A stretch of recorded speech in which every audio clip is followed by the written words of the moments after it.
So yeah, I'm here to talk to you about nothing. As silly as that sounds, I really hope that this talk is useful to you, sincerely.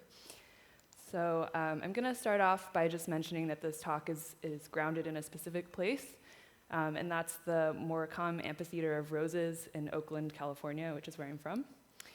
And that's partly because I wrote a lot of this talk in the garden, but also as I was writing it, I realized that certain things about the garden encompass all of the things that I'm going to talk about, which are the architecture of nothing, the practice of doing nothing, but also the importance of public space, and also an ethics of care and maintenance, and birds. So what was I doing in the rose garden in the first place? I live 5 minutes away from it, so the rose garden had already been my default place to go to get away from my computer, which is where I do a lot of my work as a teacher and as an artist. But after the election, I started going there every single day. And this wasn't really a voluntary decision. It felt very innate, kind of like a goat going to the top of a hill. It's just something instinctual. And I would just sit there and do nothing. I wouldn't even read a book. I would just sit there and do nothing. And I felt a little bit guilty about it. It was sort of incongruous. It's a really beautiful garden, terrifying world. But it really did feel like a survival tactic, like it was very necessary. And this necessity is something that I found really beautifully articulated in this quote by Deleuze, which kind of shows that the function of nothing is that it is a precursor to something, that in order to be able to say something, to have the means to do that, you need to first do nothing or have the privilege to do nothing. So nothing is not a luxury, it's actually the grounds for meaningful thought and speech. So I want to backtrack by just saying that as an artist, I've had a long-running relationship with nothing, in particular making nothing.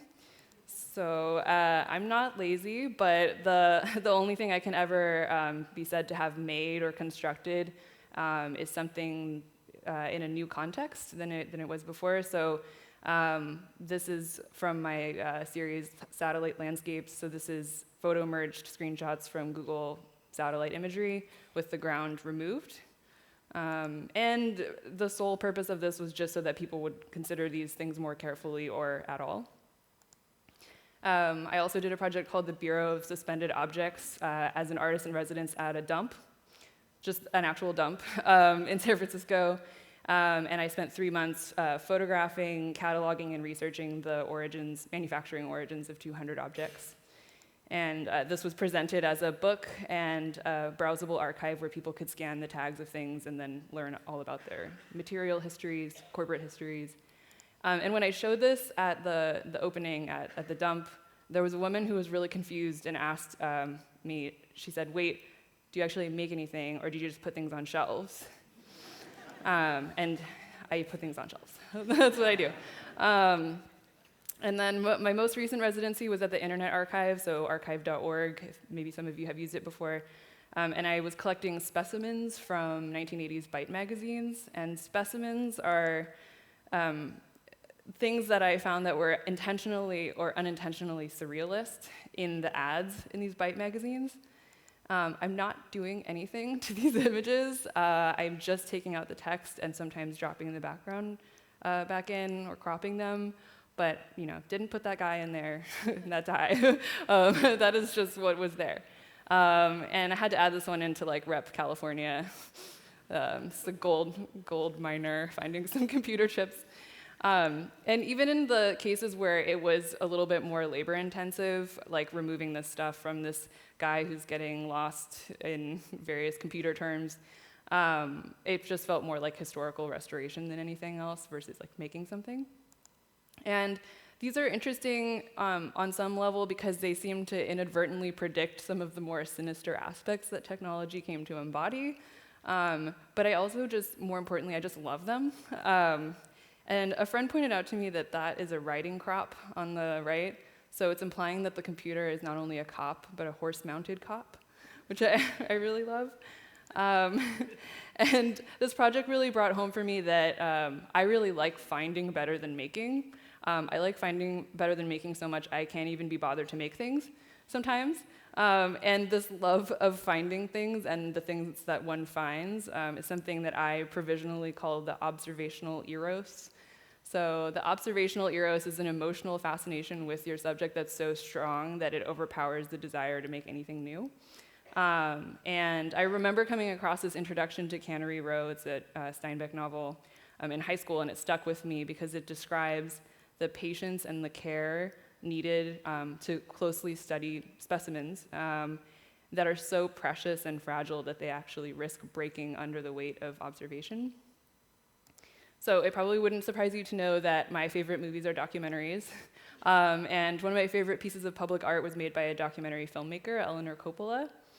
So in 1973, she carried out this public art project where she made a map with 54 locations in San Francisco. It took place on a specific day.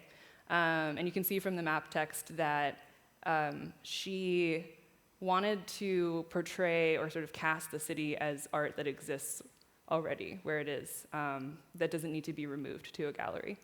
And I think that this is a really beautiful, it's basically the windows. The windows are the art in this case. And this is really interesting to contrast with how what we normally experience public art as, which is like a giant steel thing that landed in a corporate plaza from outer space. And in this case, instead, the art exists where it is found, it is not made.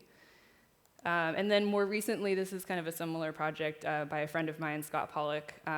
It's called Applause Encouraged. And so this took place in San Diego, and so there were only 8 attendees. They were ushered to their seats 5 minutes before the sunset. They were reminded not to take photos. And when the sunset finished, they clapped, and refreshments were served.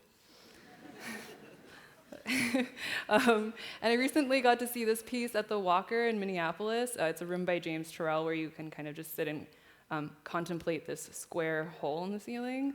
Perhaps some of you have seen this in other places. And I went in there on 4 days in a row, and the sky, obviously, was different every single day, so I felt like I saw 4 different skies.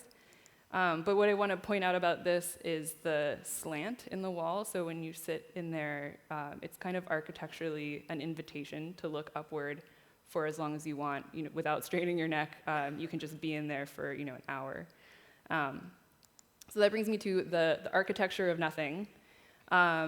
Those last few projects that I mentioned, the artist creates some kind of structure, like a map or a room, that holds open a contemplative space against the habits of familiarity that are trying to close back in on that. So this is something that I think about at the Rose Garden, because it's not your typical square rose garden. In California, there's a lot of just kind of boring square rose gardens with rows of roses, but this one has a lot of branching paths, kind of different levels, different places to sit and view the garden from. People move very slowly there for Americans. And there's just a lot of ways to inhabit the space, a lot of ways to stay there for a long time. So sometimes I try to leave and I just end up sitting somewhere else. And then not far from there, somewhere that I often walk afterwards, is the Chapel of the Chimes. And this is a columbarium, so it's designed by Julia Morgan, and each room has hundreds of containers of ashes that are engraved with the person's name, and then a lot of them are sort of annotated with photos and tchotchkes and personal belongings of that person. So not only architecturally is it really easy to get lost in there, but it's also very easy to contemplate the idea of life from beginning to end. And I really am serious about getting lost in there. This is one of my favorite parts of the Chapel of the Chimes, which is a map that has no "you are here" marking. So you're like, wow, it's really complicated. I have no idea where I am. I guess I'll just keep walking. And labyrinths in general, I find really interesting, just because they are two-dimensional designs that manipulate your sense of space and time and how you move through them. They're kind of like a dense enfolding of attention. And so you're not standing in one spot and you're not moving through it, but you're kind of doing something in between. And yesterday, so I don't have an actual photo of it, but I ended up in this botanical garden, and I noticed that even though it seems like it's this very kind of regular square thing, there's all these other like small paths in there, and people were, again, moving very slowly, smelling things, touching things, pointing at plants and talking about them. And it's just striking to me how much that is an architectural, it's a design thing that allows that to happen. But it doesn't have to be a spatial thing. One of my favorite examples of this in sound is the idea of deep listening, which was part of the legacy of Pauline Oliveros. So when she came up with this idea, she was teaching experimental music at UC San Diego in the 70s.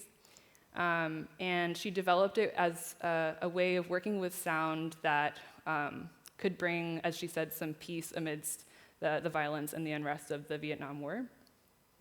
So this is how she described deep listening in her own words. Basically listening in every possible way to everything possible to hear, no matter what you are doing.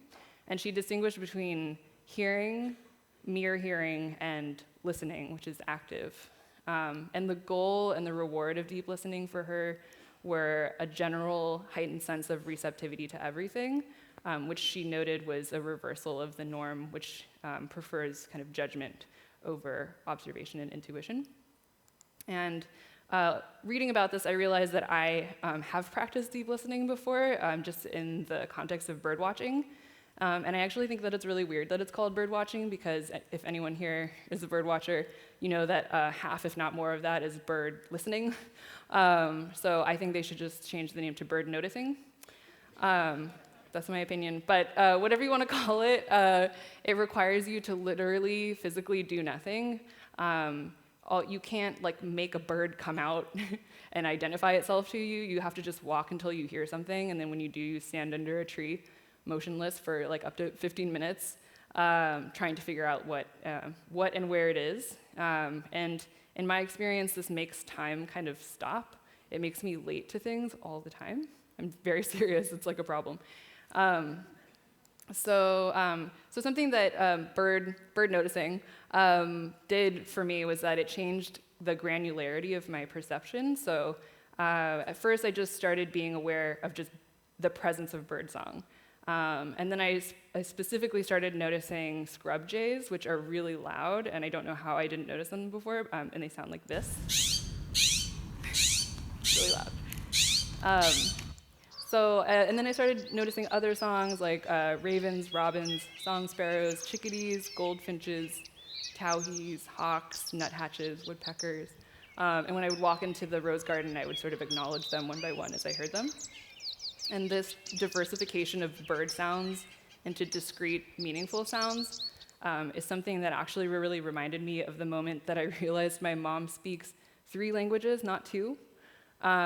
She's only ever spoken English to me, and I assume that when she was talking to other Filipino people, she was speaking Tagalog. And I don't really have a good reason for thinking that, other than I knew that she does speak Tagalog, and it all sounded like Tagalog. It turns out that she was speaking 3 languages that are not, and the third one is not a dialect of Tagalog. It's a completely different language that has to do with where she's from in the Philippines. And it turns out that the Philippines is full of languages that, according to my mom, are so different that speakers of them would not be able to understand each other. And this kind of like embarrassing discovery that something you thought was one thing is actually 2 things, and those 2 things are actually 10 things, is kind of naturally cumulative, and also just seems like a simple function of like the quality and duration of your attention and your receptivity. So something that those moments of stopping to listen and those kind of branching labyrinthine spaces that I mentioned have in common is that they enact some kind of removal from the habitual everyday. So for instance, the Rose Garden, when its location was chosen in the 30s, it had to do with a natural bowl shape in the hill, so it kind of sits in the hill, and when you're there, you feel very acoustically and spatially enclosed. The Chapel of the Chimes, even though it has a lot of skylights that, or sometimes there's not even a roof, you can just see the sky, doesn't have a whole lot of windows to the outside world, so it also feels very enclosed. Labyrinths, just by their very shape, collect your attention into this small space. Rebecca Solnit, who's a Californian writer, wrote about being in the labyrinth in the Grace Cathedral as being so absorbing that she almost couldn't even hear sounds outside of it. The James Turrell room, this is kind of morbid, but when I was sitting in it, I was thinking about how it removes you from almost the context of your life, because you're in the ground, it almost feels like a tomb. But also just perceptually, the square, the holding constant of the square allows you to see how fast the clouds are moving in just like a very literal way. And this idea of removal can apply to longer periods of time as well. So I think most of us have or know someone who has gone through some kind of period of removal in their life that could have been occasioned by something terrible, like a loss, or is just voluntary. But one of our most famous observers in the US, John Muir, had an experience like this. So before he was a naturalist, he was a supervisor and a sometimes inventor at a wagon wheel factory. So these are some of his inventions. One of his scarier inventions was this mechanized desk that you could put your books into, and it would show you the books for specified periods of time, and then close them, and then open up the next book. He was really serious about studying, clearly. So that gives you the kind of idea of the kind of person he was. And as a young man, he was already very into botany, but it was kind of a side thing. And when he was 29, he had an eye accident at the wagon wheel factory that temporarily blinded him for 6 weeks. And he was confined to a darkened room, unsure if he was ever going to be able to see again. And the writings of John Muir is actually divided into 2 sections by the editor, one before and one after the accident. And in the second introduction to the second section, he describes how Muir decided that life was too brief and uncertain and time too precious to waste upon belts and saws. And my dad actually went through his own period of removal when he was about my age. He was working as a technician in the Bay Area, got extremely fed up with his job, figured he had enough savings to just not work for a while, and so he quit. He didn't do anything. He moved to Sausalito, and I asked him what he did. This ended up being 2 years. I asked him what he did during those 2 years, and he said that he rode his bike, studied math, went fishing, had long chats with his roommate, and sat in this spot where he taught himself the flute. And he said that after 2 years, he realized that a lot of his outwardly directed anger had more to do with him than his job or outside circumstances than he realized. And the way he put it was, it's just you with your own crap, so you have to deal with it. But it also taught him about creativity. He had a lot of time to think about that, and the state of openness and even boredom that it might require. And I'm sure a lot of you have thought about this a lot already, but it's a lot of it's just time, the importance of time. So knowing this, he actually went back to the same job, but he ended up becoming an engineer and racking up a bunch of patents because he was a lot more in tune with what he requires to be creative. He and I are also very similar. So this is a typical text from my dad, who also loves closely observing things. We also really like blobs, some blobs. So this kind of got me thinking that that granularity of attention that we achieve outward might also extend inward at the same time. So as the details of your environment unfold to you in surprising ways, maybe the same thing is sort of happening inward in your own intricacies and contradictions.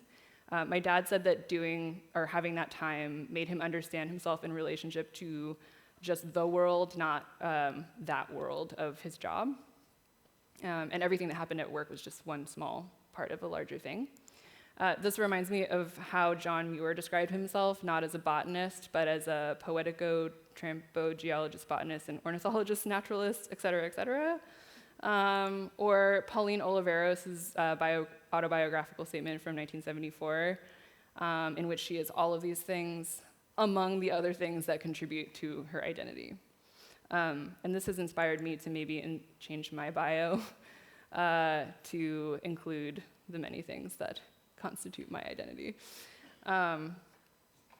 There's an obvious critique of all of this, and that's that it comes from a place of privilege. I can go and sit in the Rose Garden all the time because I have a teaching gig where I only have to be somewhere twice a week, not to mention a whole host of other more general privileges. My dad could do what he did because he had a reasonable expectation of getting another job. So it's possible to understand doing nothing as just a self-indulgent luxury, the equivalent of taking a mental health day at your job if you're lucky enough to have that. But I want to come back to the right to say nothing as articulated by Deleuze. I do think that this is indeed not a luxury and it is a right. So one really inspiring example is the movement for the 8-hour workday in 1886. 8 hours for work, 8 hours for rest, 8 hours for what we will. And I'll just point out that it's not 8 hours of leisure or 8 hours of education, it's what we will. That seems like a very humane refusal to define that period. I'm also really struck by the quality of things that are associated with what we will. Rest, thought, flowers, sunshine. These are all very bodily human things, and that bodiliness is something that I'm going to come back to. When Samuel Gompers was asked, what does labor want? He answered, it wants the earth and the fullness thereof. So that movement to me seems like very much a demarcation of time. So it's very troubling to me to read that alongside a similar, coincident decline in public space, which serves a very similar function. So true public spaces, like obvious examples being parks and libraries, are literally the underpinnings of and the space for doing nothing. They don't demand anything for you to be there or for you to stay. The obvious difference from private spaces that you don't have to buy anything, you don't have to pay to be there, and you don't have to be pretending that you're going to buy something. Compare something like a city park to City Walk, which is something that you encounter upon leaving Universal Studios in a couple of different locations in the US.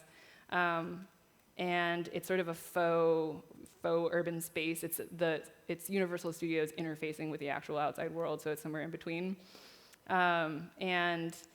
This space, besides being basically a giant outdoor mall, functions more like a movie set in which the people are actors and also consumers who consume products and also consume a safe, sterilized version of a city.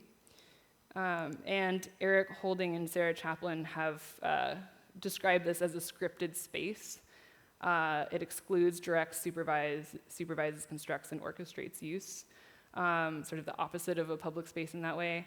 And anyone who's tried anything weird in such a space knows that they don't just direct uses, they police them. So in a public space, you are a citizen with agency. In a faux public space, you are a consumer, or you're a threat to the space itself. So the Rose Garden is a public space. It's also a works progress administration project from the 30s. So it was built by people put to work by the federal government during the Depression. And that's something that I really like thinking about when I go there, that it's this immense public good that itself came from a public good. But it's still really not surprising to me to find out that it almost got turned into condos in the 70s. And that it took a very concerted effort on behalf of local residents to prevent that from happening. And the reason that doesn't surprise me is that kind of thing is always happening. Those spaces that we don't see as commercially productive are always under threat, since what they produce can't be defined or exploited in an obvious way, despite the fact that anyone who lives in this neighborhood can tell you how much value this garden provides. And I see a similar battle playing out for our time right now, kind of colonization of the self by capitalist ideas of efficiency and productivity. You could say that the parks and the libraries of the self are always about to be turned into condos. And Franco Berardi, in his book After the Future, ties the defeat of the labor movements in the 80s to this idea that we should all individually be entrepreneurs. So in the past, economic risk was sort of the business of the capitalist, of the investor. But today we are all capitalists. We all therefore have to take risks. And in this formulation, life itself, before anything else, is already an economic venture. And this description of labor will sound very familiar to anyone concerned with personal branding. It would sound familiar to Uber drivers, content moderators, freelancers, aspiring YouTube stars, or adjunct professors, anyone who sort of doesn't have those securities and is imagined as units of time versus like a discrete employee. So this removal of economic security for working people, the 8 hours for work, 8 hours for rest, 8 hours for what we will, dissolves into 24 potentially monetizable hours that are not even restricted to our time zones or our sleep cycles. And so in this moment, when every waking moment has become pertinent to making a living, and when we submit even our leisure to numerical evaluation on Facebook and Twitter, constantly checking on its performance like one would check a stock, and monitoring the development of our personal brand, time becomes an economic resource that we can no longer justify spending on nothing because it's too expensive. It provides no return on investment. And this cruel confluence of time and space means that as we lose our non-commercial space, we also see all of our own time as potentially commercial. And just as public space gives way to weird faux public corporate spaces, we also get the idea of compromised leisure, freemium leisure, that is a very far cry from what we will. So as I was going through those Byte magazines that I mentioned earlier from the 80s, I came across a lot of ads like this that claim that they're going to save you time working. And this one is the Power Lunch. I would like to point out that he's drinking milk. I find that really weird. So part of what's really painful about this image is that we all know what happened. We know how the story ends. It did get easier to work from anywhere, at any time, all the time. So compare the Power Lunch with this ad. This was in the Oakland BART stations. Maybe some of you have seen it in other locations as well. If you don't know what Fiverr is, it's a microtasking site where individual entrepreneurs sell various tasks, so basically units of their time for $5 each. Whether that's copy editing, filming a video of themselves doing something of your choice, or pretending to be your girlfriend on Facebook. And these individuals are the ultimate expression of Franco Berardi's fractals of time and pulsating cells of labor. And this ad ridicules the idea that you would even withhold some of that time to sustain your body with food. So these people work from home, but unlike the sandwich milk guy, they must work from home. Home is work, and work is home. And this isn't, I think, limited to the gig economy. After grad school, I worked for a very large corporation where I would amuse myself by taking photo booth photos with this cardboard cutout that I found in the office. And it's like the only documentation I have of that job. They had just instituted this thing called results-only work environment. And the idea of results-only work environment is that there's no 9 to 5. You can do your work from wherever at any time as long as you get it done. And it was like presented as this great luxury. And it sounded really nice, but there was something about it that bothered me, which was, what is the E in row? If it's an environment, then your office, but also your car, your home, the store are all work environments. And at this time, I didn't have a smartphone. I was like a holdout. And I put off getting one even longer because I understood what that equation meant, and that I would just be on a much longer leash all of the time, 24 hours. This was our required reading. Work sucks. And it was intended to be kind of like a merciful slackening of the 9 to 5 model, but in the text, the work and non-work selves are completely conflated. So they write things like, if you can have your time and work and live and be a person, then the question you're faced with every day isn't, do I really have to go to work today? But how do I contribute to this thing called life? What can I do today to benefit my family, my company, myself? And to me, company doesn't belong in that sentence, even if you love your job. Unless there's something specifically about you or your job that requires it, I don't think that there's anything to be admired about being constantly potentially productive, constantly connected the second you open your eyes in the morning, and that no one should stand for that. In the words of Othello, leave me but a little to myself.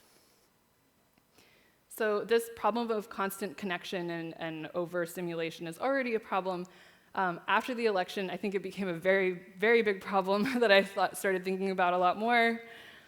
So those same means by which we give over our days and our hours are the same with which we assault ourselves with information and misinformation at a rate that is frankly inhumane.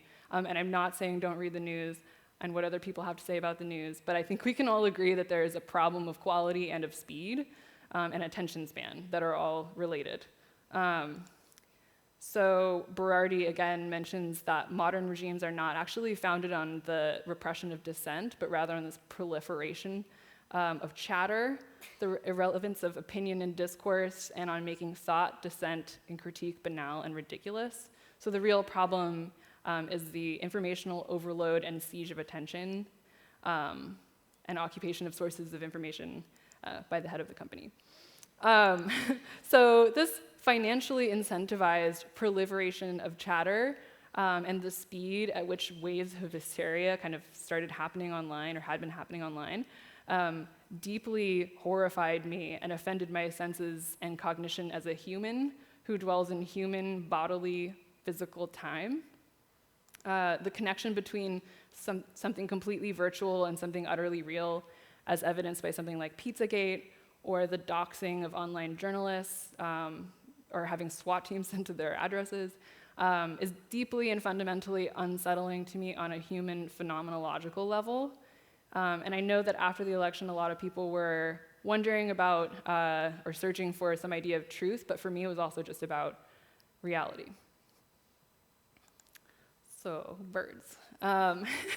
So, something else that happened after the election was that I started to notice a lot more birds in my neighborhood. And these were the first ones that really caught my attention.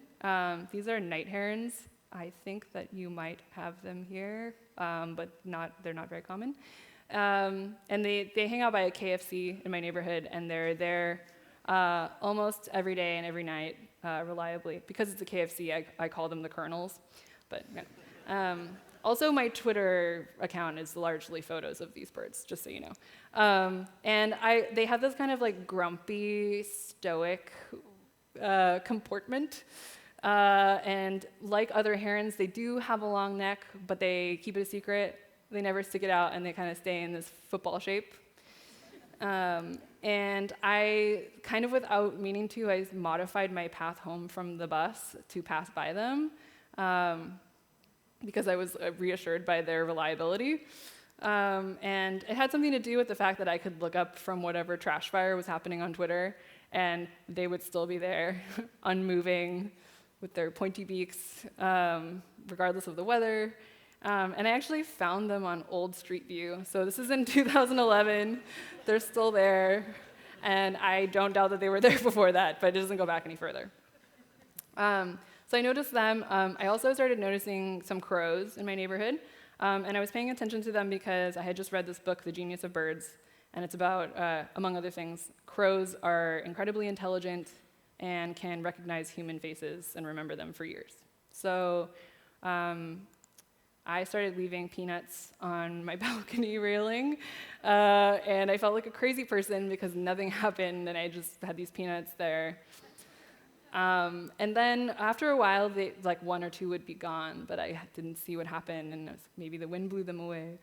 And then there started to be a crow or two that would hang out, but not on the balcony. It would kind of back on the telephone line. And it started coming every day at the time that I eat breakfast.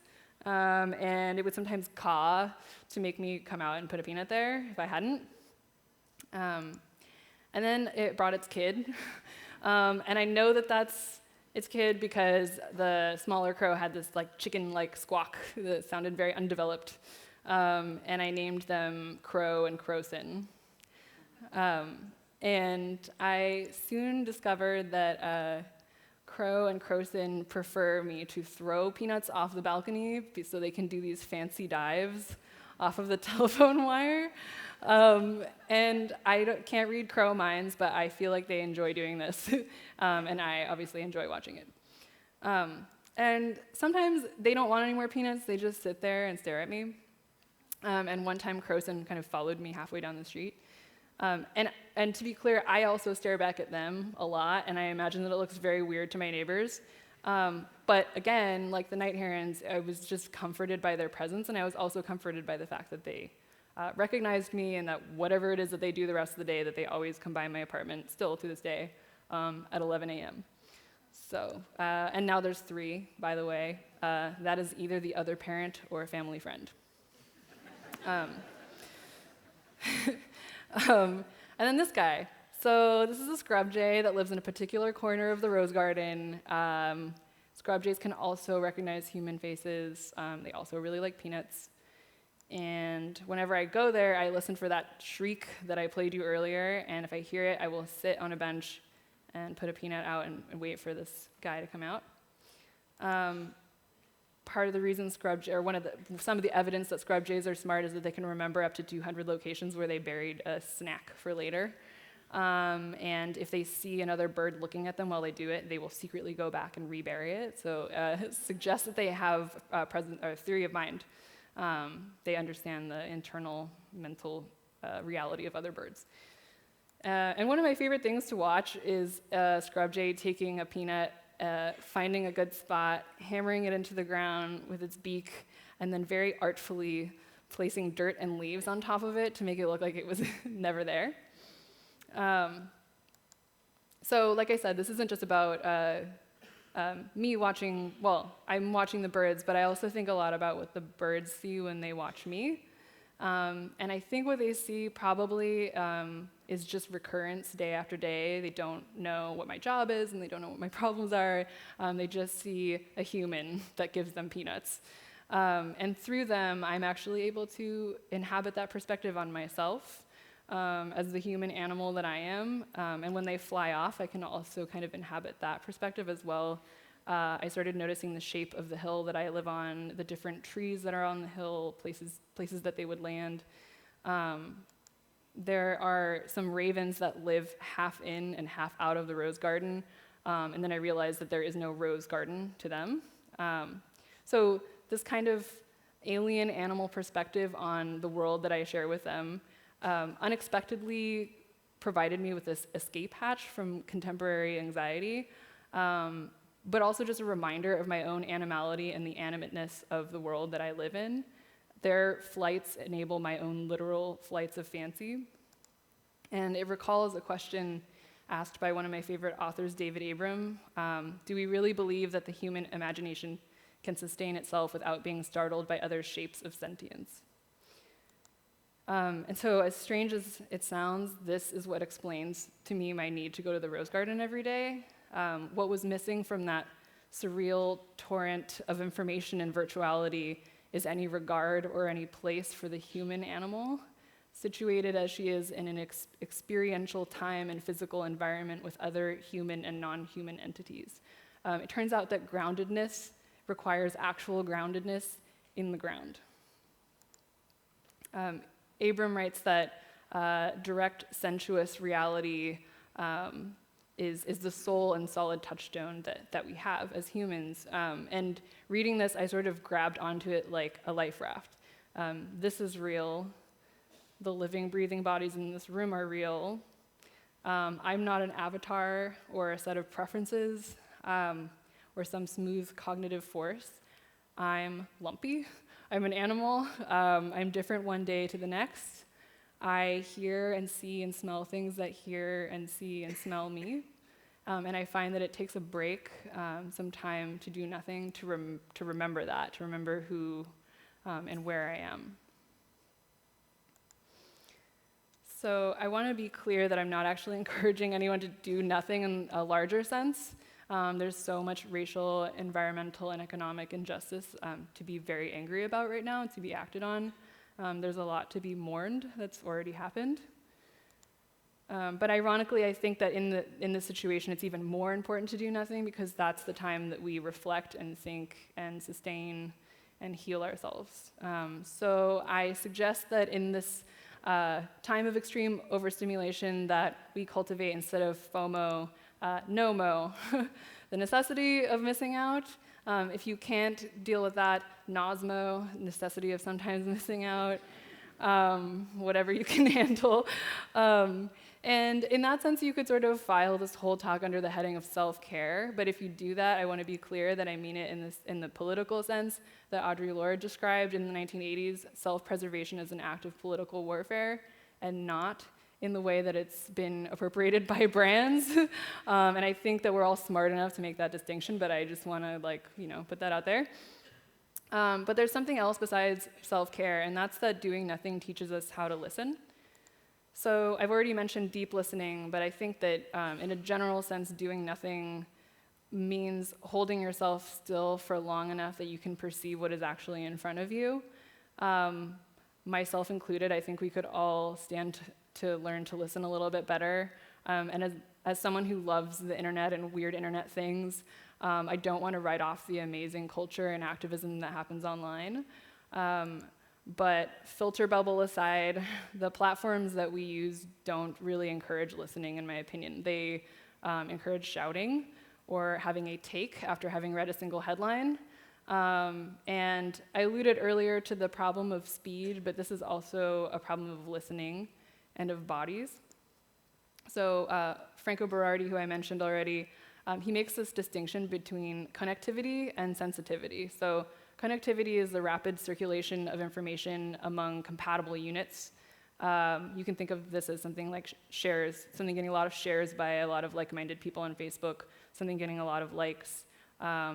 In this case, you either are or are not compatible, red or blue, any other kind of categories. And this often happens too quickly for anybody to really look into anything or question themselves or question the source of information or anything like that.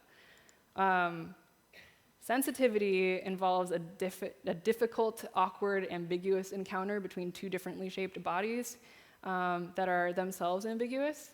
And this meeting and sensing takes place in time. It requires time.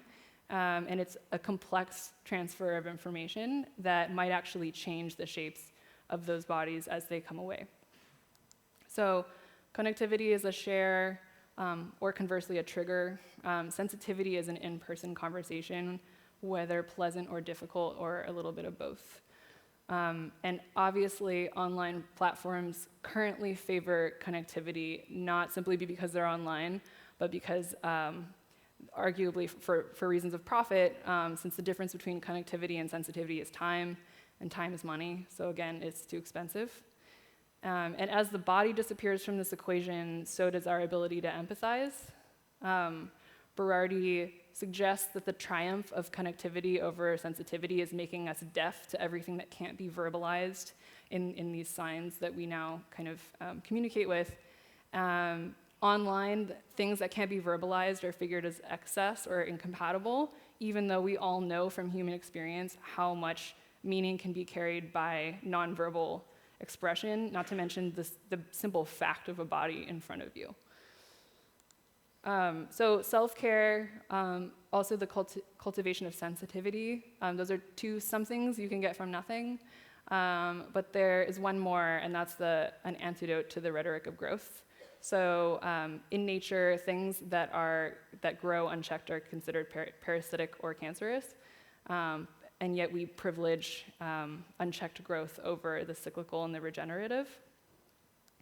So I'm going to mention really quickly some regulars of the rose garden. There's the casual turkey. There's Grayson the cat, who will sit on your book if you're trying to read it.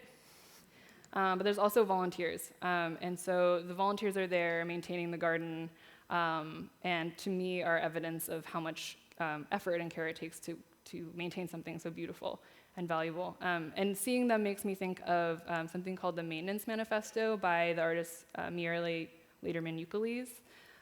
Some of her better-known works involve the one where she washed the steps of the museum that she was exhibiting in.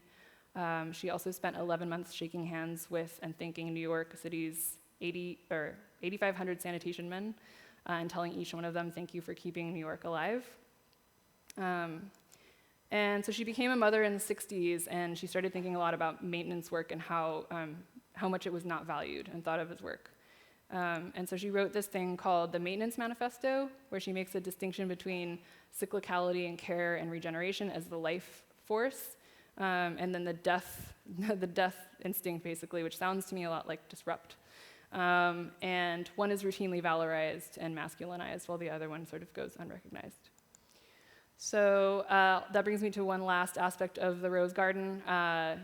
These are some plaques that I sort of discovered, and upon looking closer, realized that they were the names of women who had been voted Mother of the Year by Oakland residents. And to be voted Mother of the Year in Oakland, you have to have contributed to improving the quality of life for the people of Oakland. This is from an industry film in the 50s, showing one of their ceremonies. And this past May, I noticed a lot more activity in the garden, and it took me a while to realize that they were preparing for Mother of the Year 2017. There are many more Mothers of the Year to come. It goes all the way up to 2050, so there's a bunch of empty spots. And I just want to give a shout out at this point to my mom, who has volunteered on top of working for most of her adult life, and currently supports people with foster children. So, hi, Mom.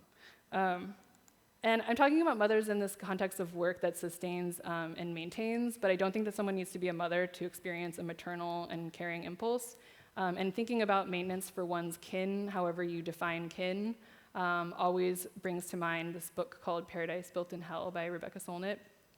And it's basically dispensing with the myth that people become selfless and kind of crazed in the aftermath of natural disasters. So she looks at things like the 1906 earthquake, Katrina, and shows the surprising compassion, sometimes even humor, but mainly just resourcefulness and connection that come in these very dark times. Some of her interviewees describe a strange nostalgia for that sense of connection and purposefulness that they had. And so she talks about how after disaster, people step up, become their brother's keepers, that disaster is terrible, but it shows us maybe the people that we would like to be.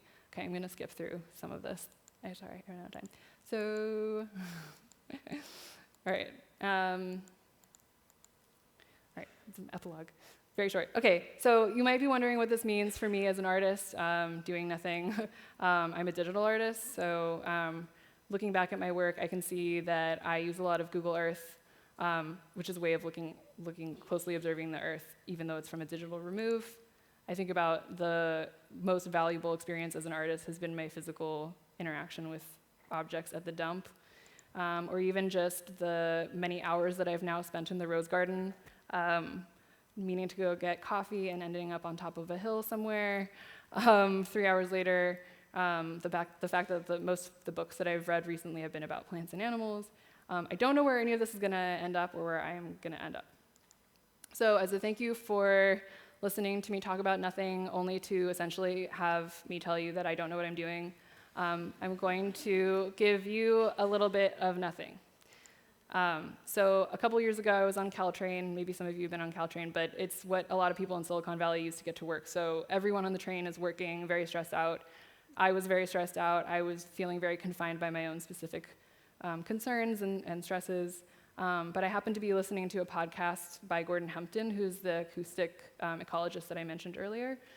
And he played a recording that he had made of thunder. And the feeling of listening to this thunder in the midst of everything that was going on gave me a feeling that's honestly very hard to describe. So I'm not going to.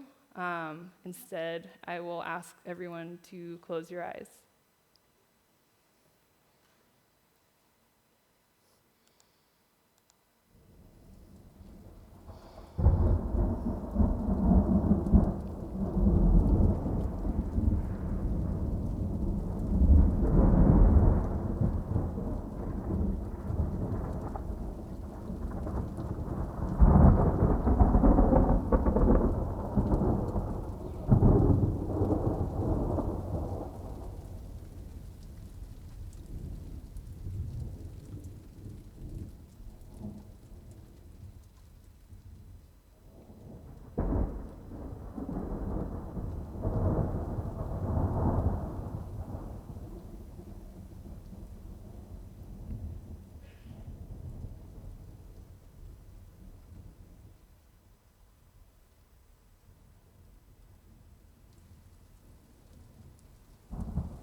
Thank you.